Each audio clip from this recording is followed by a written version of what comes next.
इस फिल्म की शुरुआत में हमें एक काफी बड़ी कंपनी के मैनेजर माइल्स को दिखाया जाता है, जो अपने 5 दोस्तों के पास एक अजीब सा पजल बॉक्स भेजता है, जिसे सॉल्व कर लेने के बाद उन सभी को उसके अंदर एक कार्ड मिलता है, जिसमें माइल्स ने उन सबको अपने पास आने के लिए इनविटेशन भेजा होता है। माइल्स उन सबके वहां आ जाने पर उनके साथ एक मर्डर मिस्ट्री नाम का गेम खेलने की बात भी करता है, जिसके बाद हमें एक आदमी दिखाया जाता है जो कि एक डिटेक्टिव होता है। उसे भी माइल्स वही इनविटेशन भेजता है, जिसके बाद वो सभी लोग ग्रीस पहुंच जाते हैं, जहां माइल्स ने उन्हें बुलाया था। वहां माइल्स की फैशन डिजाइनर दोस्त अपनी एक दोस्त के साथ आती है, वहीं एक यूट्यूबर भी अपनी दोस्त के साथ आया होता है। उन 5 लोगों में एक उसकी कंपनी की पुरानी वर्कर भी होती है, जिसका नाम एंडी होता है, जिसे देखकर वो सभी बहुत हैरान होते हैं। दरअसल इसे माइल्स ने बहुत पहले निकाल दिया था और उन दोनों ने पिछले 7 साल से बात तक नहीं की थी। अब उन सबको एक शिप से माइल के आइलैंड पर ले जाया जाता है। कुछ वक्त बाद ही वो लोग उस आइलैंड में पहुंच जाते हैं, जहाँ का नजारा बहुत ही खूबसूरत होता है। जिसके बाद माइल्स उन सभी से मिलकर उन्हें आइलैंड की सैर कराता है, जिसके बाद वो सभी अपने अपने कमरे में चले जाते हैं। उधर माइल्स डिटेक्टिव को अपने ऑफिस ले जाता है, जहां वो उस डिटेक्टिव से पूछता है कि आप यहाँ क्या कर रहे हैं, मैंने तो आपको नहीं बुलाया।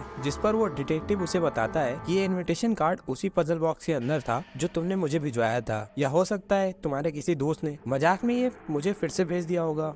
जो सुनकर माइल्स काफी खुश हो जाता है, क्योंकि अब उसके मर्डर मिस्ट्री गेम का हिस्सा एक बड़ा होशियार डिटेक्टिव होगा। जिसके बाद वो सभी टाइम पास करने पूल के पास चले जाते हैं, जहां वो यूट्यूबर दोस्त सभी को बताता है कि कुछ हफ्ते पहले ही वो कहीं जा रहा होता है। तभी उसे माइल्स कहीं से कार से जाते हुए दिखाई देता है, जो कि बहुत स्पीड में गाड़ी चला रहा था, और वो उसे मार ही देता, यहाँ तक कि उसने मुझे देखा तक नहीं। जिसके कुछ देर बाद वो डिटेक्टिव माइल्स से उन सबके इतने कामयाब होने का राज पूछता है, जिस पर माइल्स उसे बताता है कि उन सब ने छोटे से स्टार्ट करके आज इस मुकाम तक पहुंचे हैं। लेकिन तभी वहाँ एंडी आ जाती है, जो डिटेक्टिव को बताती है कि ये झूठ बोल रहा है। आज ये लोग जिस भी मुकाम पे हैं, उसकी वजह सिर्फ माइल्स है, क्योंकि उसने इन सबकी मदद की थी गलत कामों में। जो कहकर एंडी वहाँ से चली जाती है। फैशन डिजाइनर की दोस्त माइल्स से मिलने आती है, जो उसे कुछ बातें करने लगती है, जिसकी सारी बातें वहाँ छुपा वो डिटेक्टिव सुन लेता है। वहीं उधर वो यूट्यूबर दोस्त आइलैंड घूम रहा होता है कि तभी वो अपनी मंगेतर को माइल्स के साथ देखता है, जिसके बाद उसे इसका एहसास हो जाता है कि इन दोनों के बीच जरूर कुछ है और वो उसे धोखा दे रही है। इसे भी वो डिटेक्टिव दूर से देख लेता है। जिसके बाद हमें रात को माइल्स एक पार्टी में सभी को मोनालिसा की फेमस पेंटिंग दिखा रहा होता है, जिसे उसने एक म्यूजियम से मंगवाया था। अब माइल्स डिटेक्टिव को एक केमिकल का टुकड़ा देता है, जो कि क्रिस्टल जैसा होता है, जिसमें बहुत सारे एलिमेंट होते हैं, जिसे न सिर्फ आग लग सकती है बल्कि बिजली पैदा की जा सकती है, जो कि बहुत ही खतरनाक है। वो उसे डिटेक्टिव को देते हुए कहता है कि उसके पास ऐसे ही बहुत से केमिकल की क्रिस्टल है, जिसे वो अगले हफ्ते दुनिया के सभी बड़े लीडर को दिखाएगा। इसे उसकी कंपनी ने समुद्र के खारे पानी से ढूंढ निकाला है। इसके फेमस और कीमती होने के साथ ही उसकी कंपनी को भी बहुत फायदा होगा। इससे न सिर्फ बिजली बच सकती है बल्कि बिजली के उपकरण भी चल सकते हैं। तभी उसकी बात को काटते हुए उसकी कंपनी का एक साइंटिस्ट बोलता है कि अभी इसका पूरा परीक्षण नहीं हुआ है, इसका ऐसे इस्तेमाल करना खतरनाक हो सकता है। इस पर माइल्स उसे परेशान न होने देते हुए कहता है कि शायद तुमको इसका आइडिया नहीं है, लेकिन ये पूरा आइलैंड इसी केमिकल से चल रहा है। जिसके बाद खाने के टाइम सभी को मर्डर मिस्ट्री गेम खेलने की बात करता है, जिसके बारे में वो पहले ही बता चुका था। इसमें उनमें से ही किसी का झूठ मूठ का खून होगा और उन्हें उसके कातिल का पता लगाना होगा। जिस पर वो डिटेक्टिव तुरंत कहता है कि मुझे लगता है कि वो खूनी कोई और नहीं बल्कि वो फैशन डिजाइनर ही है। जिस पर माइल्स उसे थोड़ा दूर ले जाकर कहता है कि उसे इतनी जल्दी बोलने की क्या जरूरत है, उसने तो गेम का पूरा मजा बेकार कर दिया। जिस पर वो डिटेक्टिव कहता है कि मैंने तो ऐसे ही नाम ले लिया था, वरना तो यहाँ मौजूद सभी के पास तुम्हें मारने की वजह है, और हो सकता है मजाक मजाक में कोई सच में तुम्हें मार दे। जिस पर माइल्स हैरान होकर कहता है कि वो सभी उसके दोस्त हैं और वो ऐसा कुछ नहीं कर सकते। जिस पर डिटेक्टिव उसे बताता है कि उस साइंटिस्ट को तुम्हारा उस केमिकल का यूज करना पसंद नहीं है, वही तुमने उस पॉलिटिशियन को धमकी दी थी कि अगर उसने इस केमिकल प्रोजेक्ट को पास नहीं किया तो तुम इलेक्शन में किसी और को जितवा दोगे।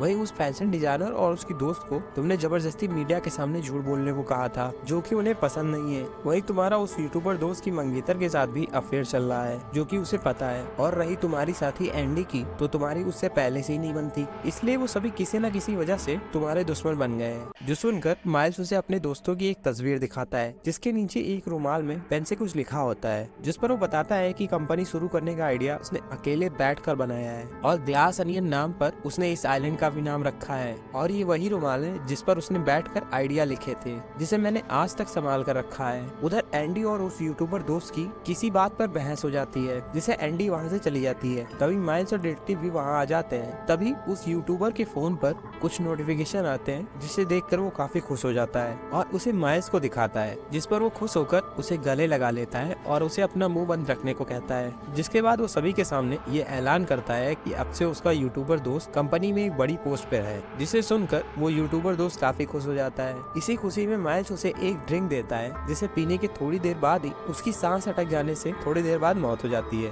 जिससे सभी डर जाते हैं। वही अब सभी एंडी पर शक कर रहे होते हैं, क्योंकि पार्टी स्टार्ट होने से पहले ही वो गायब हो गई थी। जिसके बाद माइल्स देखता है कि उसने जिस गिलास से जूस पिया था उस पर उसका ही नाम लिखा होता है, जिसका मतलब था कि कोई उसे मारना चाहता था। तभी वो नोटिस करता है कि उस यूट्यूबर की गन और उसका फोन भी गायब होता है, जिसके साथ ही वहाँ की लाइट चली जाती है, जिससे सभी घबरा कर इधर उधर भागने लगते हैं। उधर वो डिटेक्टिव बाहर आ जाता है, जहाँ उसे एंडी मिलती है, जिसे वो उसकी मौत के बारे में बता रहा होता है, जो सुनकर वो काफी हैरान होती है। तभी अंधेरे में कोई एंडी को गोली से मार देता है, जिसके साथ ही हमें एंडी के पास्ट के बारे में दिखाया जाता है, जिसमें एंडी की जुड़वा बहन उस डिटेक्टिव के घर उससे मिलने जाती है। जहाँ हमें एक हैरान कर देने वाली बात पता चलती है कि एंडी ने तो एक हफ्ते पहले ही सुसाइड करके अपनी जान दे दी है, लेकिन उसकी बहन डिटेक्टिव से कहती है कि उसे एंडी की एक डायरी मिली, जिसमें उसे पता चला कि वो अपनी लाइफ में बहुत खुश थी, उसे किसी तरह का कोई टेंशन नहीं था, तो वो फिर क्यों अपनी जान देगी। जिसके बाद वो बताती है कि उसके साथियों ने उसे मारकर बाद में उसे सुसाइड बना दिया, इसलिए वो डिटेक्टिव को वो पजल बॉक्स देकर उसे उसके कातिलों को ढूंढने को कहती है। वो ये भी बताती है कि उस कंपनी को शुरू करने का आइडिया सबसे पहले उसकी बहन का ही था, जिसे उसने एक रुमाल पर लिख लिया था, जिसके 2 साल बाद ही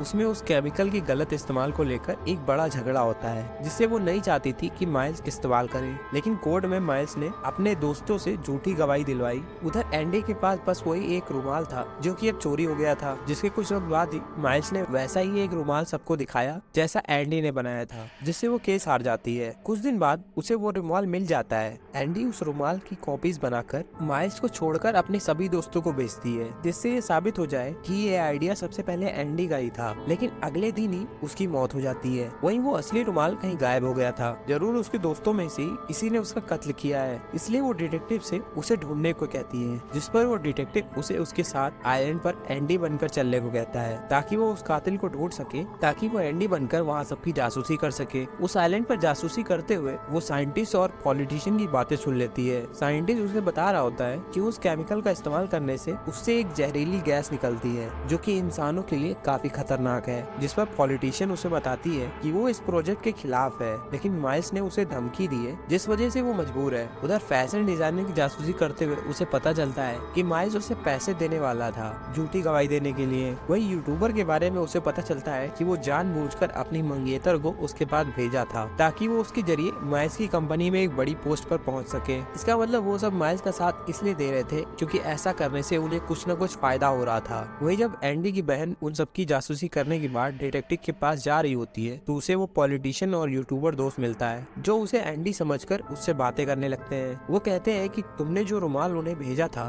उसे देखकर वो और साइंटिस्ट तुम्हारे घर आई थी, जहाँ यूट्यूबर पहले से ही मौजूद होता है, लेकिन अंदर से दरवाजा बंद होता है। वही हमारे जाने के बाद वो फैशन डिजाइनर दोस्त वहाँ आई थी, लेकिन तब भी किसी ने दरवाजा नहीं खोला। ये सारी बातें वो जाकर डिटेक्टिव को बता देती है कि एंडी के मेल करने के बाद उसके सभी दोस्त उससे मिलने आए थे। यहाँ तक कि पार्टी के बीच एंडी की बहन वहाँ से निकलकर सभी कमरों की तलाशी करने लगी थी, लेकिन उसे कहीं पर भी रुमाल नहीं मिला, जिसके बाद उसे कोई आकर गोली मार देता है। लेकिन किस्मत से एंडी की डायरी की वजह से वो बच जाती है, लेकिन डिटेक्टिव उसे मरने का नाटक करने को कहता है, जिससे सभी को यकीन हो जाता है कि वो मर गई है। जिसका फायदा उठाकर एंडी की बहन माइल्स के कमरे की तलाशी लेती है, जहाँ उसे वो रुमाल फोटो के नीचे मिल जाती है, जिससे ये बात क्लियर हो जाती है कि उसे किसी और ने नहीं बल्कि माइल्स ने ही मारा था। उधर वो डिटेक्टिव माइल्स को बताता है कि वो जान चुका है कि उसने ही यूट्यूबर को मारा है, क्योंकि वो जानता था कि उसे पाइनएप्पल की एलर्जी है, जिसे पीते ही वो मर गया। इसी बीच एंडी की बहन भी वहाँ आ जाती है, जिसके पास वो रुमाल भी होता है। वो डिटेक्टिव उन्हें बताते हैं कि जब एंडी ने उन्हें वो रुमाल भेजा था तो उस साइंटिस्ट ने उसे माइल्स को भी भेज दिया था, जिसे पढ़कर उसे बहुत गुस्सा आया और वो उसके घर जाकर उसे मार देता है। वहीं वापस आते हुए उसे रास्ते में यूट्यूबर मिलता है, जैसा कि हमें स्टार्टिंग में दिखाया गया था। उधर पार्टी में उस यूट्यूबर को एंडी की मौत की की नोटिफिकेशन आ गई थी और उसने माइल्स को उसके घर से निकलते हुए भी देखा था, जिससे वो उसे ब्लैकमेल करके बड़ी पोस्ट हासिल करना चाहता था। वही एंडी की बहन माइल्स को वो रुमाल दिखाती है जिस पर ग्लास अनियन का लोगो बना होता है, जिससे ये साबित हो जाता है कि वो असली है, क्योंकि वो 9 साल पहले ही बंद हो चुका है। वही तुम्हारे रुमाल पर ऐसा कोई लोगो नहीं है। लेकिन इसी बीच माइल्स एंडी के रुमाल को आग लगा देता है और कहता है कि भले ही तुमने मेरे बारे में सब पता चल गया है, लेकिन तुम्हारे पास इसका सबूत नहीं है कि ये सब मैंने किया है। वही वो सभी उसकी सच्चाई जानकर भी उसका साथ दे रहे होते हैं। वो सभी उसके खिलाफ गवाही देने से मना कर देते हैं, जिससे वो निराश हो जाती है। तभी डिटेक्टिव उसे बताता है कि माइल्स को बर्बाद करने के लिए उसे वहाँ रखी सभी चीजों को तोड़ देना होगा। ये कहते हुए डिटेक्टिव उसके हाथ में चुपके से माइल्स का दिया हुआ केमिकल क्रिस्टल दे देता है, जिसके बाद एंडी की बहन सभी चीजें तोड़ने लगती है और चीजें बर्बाद करने लगती है, जिसे देखकर माइल्स को कुछ फर्क नहीं पड़ रहा था। तभी वो उस छोटे से एनर्जी के क्रिस्टल को माइल्स को दिखाकर उसे आग में फेंक देती है, जिससे वहाँ एक बहुत बड़ा धमाका हो जाता है। वो सभी अपनी जान बचाकर जल्दी से वह बाहर आ जाते हैं। वही अब माइल्स का सब कुछ बर्बाद हो जाने से उसके सभी दोस्त उसके खिलाफ हो जाते हैं, जिसके साथ ये फिल्म यही खत्म हो जाती है।